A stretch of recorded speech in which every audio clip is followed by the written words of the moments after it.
As a food photographer, I often get asked on jobs, well, what's the most beautiful plate of food you've ever eaten? And honestly, it's like asking somebody their favourite album or film, or perhaps even their favourite child. There's just no simple answer. But for me, it almost always comes down to that first impression. That moment when the plate hits the table and you just go, wow. Because before the first bite, before that first smell, it's the visuals that makes the first impact. And that impact, well, that's never a lucky accident. The best plates, the ones that stay in your memory, aren't thrown together. They're intentional, built on principles and designed with care. And what separates those standout dishes from forgettable ones is a deep understanding of what plating actually is and what it definitely is not. If you're new to the channel, hi, I'm Tom, a food photographer who spent the last decade capturing the most visually compelling plates in some of the UK's best kitchens. And in that time, I've noticed something. There are a handful of myths that hold chefs and home cooks back. Beliefs that seem true, but quietly are sabotaging your plating. So let's bust them. Here are 6 of the biggest misconceptions in food presentation and what to do instead.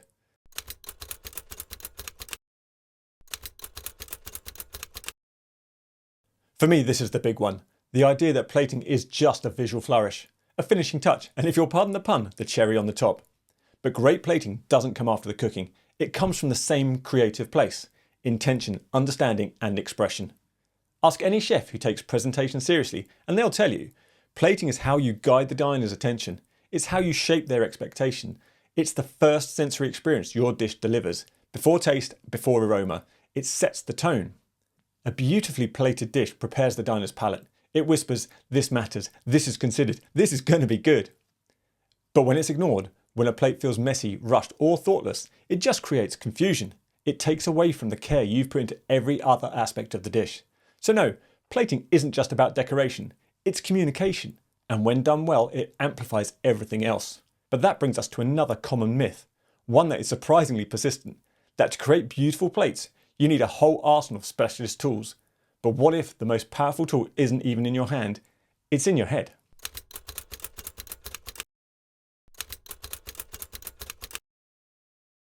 Tweezers, squeeze bottles, ring molds, microplanes. If you scroll through enough fine dining content, you'll be forgiven thinking that plating requires a suitcase of gadgets. But here's the truth. Some of the best plates I've ever photographed were done nothing more with fingers and a spoon. What those chefs had wasn't expensive gear, it was a clarity of vision. They knew what they wanted the plate to feel like. They understood layout, negative space, and balance. They used what they had to bring the idea to life. Tools can help, they can create precision, but they're not magic. You are. And your ability to observe, to make decisions, to see your plate as a whole.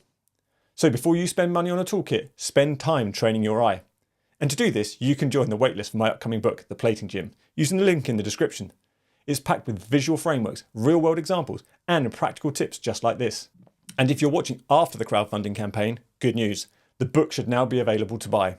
Either way, don't forget to download my Plate Like a Pro checklist. It's totally free and a great way to start putting these ideas into your own plates. Because here's the thing, just as plating isn't about the tools, it also isn't about how many things you can squeeze onto the plate. In fact, the moment you start adding more for the sake of it, you might as well be stepping into one of the most deceptive myths of all. What if the instinct to add more is actually the reason why your plates feel crowded or confusing? So let's unpack that.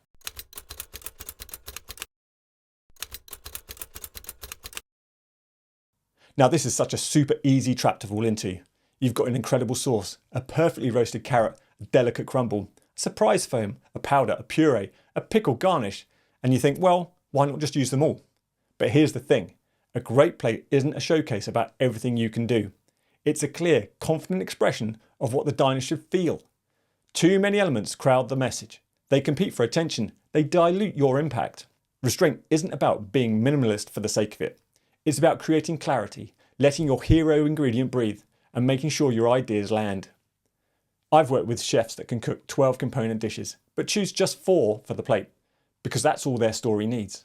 So next time you're tempted to add just one more thing, ask yourself, does this support the dish? Or is it noise? Because even if the ingredients are perfect and the flavours work, the whole thing can just fall flat if the composition doesn't feel balanced. And that's what leads us on to one of the most misunderstood areas in plate design, symmetry.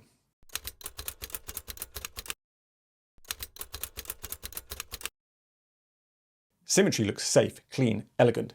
but that doesn't mean it's the only or even the best way to create visual balance on a plate.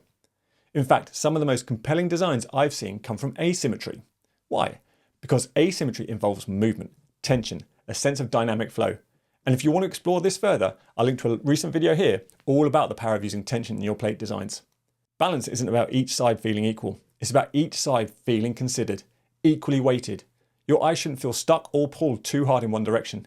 It should glide across the plate with moments of interest and rest. Think of it like a seesaw. A large element close to the centre can balance two smaller ones spaced further apart. That's how visual weight works.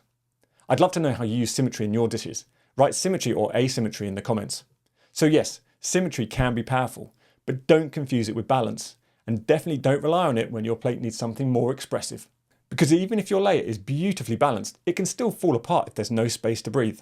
And that's where the next misconception sneaks in. The idea that every inch of the plate needs to be used. But is filling the plate really the best way to fill the diner's senses?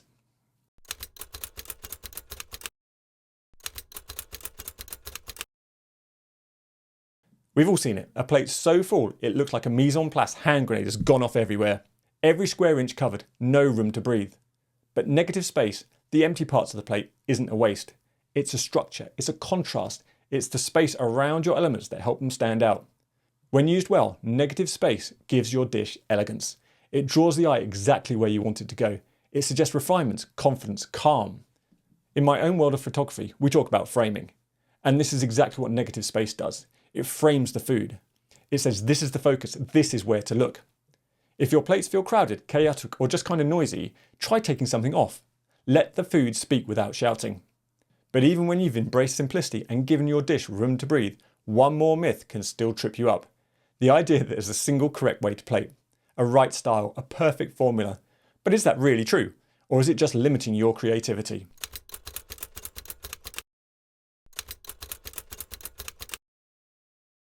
I think this might be the single most damaging myth of all, that there's just one correct way to plate food. Because when you believe that, you stop exploring. You try to copy rather than create. You chase trends instead of developing your own voice. But the truth is, plating is a language, and just like any language, it has dialects, styles, personal choices. You might prefer a minimalist, isolated presentation. Another chef might lean into rustic abundance or tight condensed plating.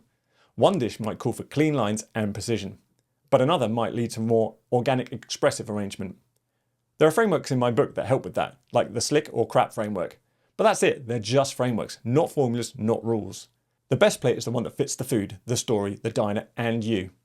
Now, if you've made it all the way to the final misconception, a big hearty congratulations and a huge thank you from me. Write platist in the comments so I'll give you a virtual high five. So, if you've ever felt unsure about your plate designs or frustrated that they don't match what you see in Instagram or in cookbooks, maybe it's not your skills.